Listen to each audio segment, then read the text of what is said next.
مصطفى إمضى محمد مصطفى كان يقلو شاه كرام كان صاحب بيت الحرام جبرايل يذكر سلام كان محمد مصطفى إمضى محمد مصطفى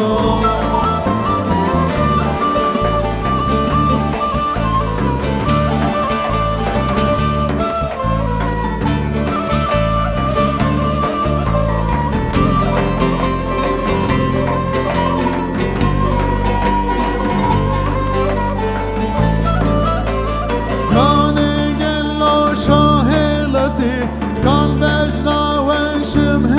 أليف مسكنني ورمز شريف كان محمد مصطفى إمضى محمد مصطفى كان قلو شاه كرام كان صاحب بيت الحرام جبرايل يذكر سلام كان محمد مصطفى إمضى محمد مصطفى كان قلو شاه كرام كان صاحب بيت الحرام جبرايل يذكر سلام كان محمد مصطفى إمضى محمد مصطفى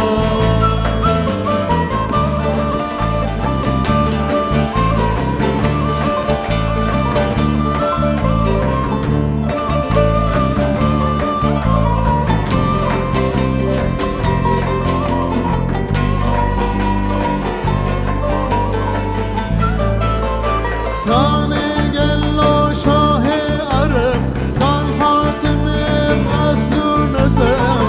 وي معجزات برعجب كان محمد مصطفى إمضى محمد مصطفى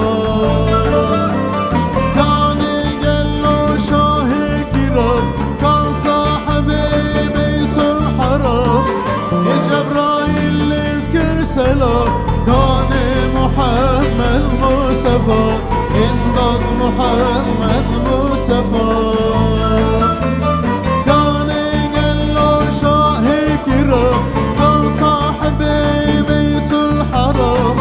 جبرايل يذكر سلام كان محمد مصطفى إمضى محمد مصطفى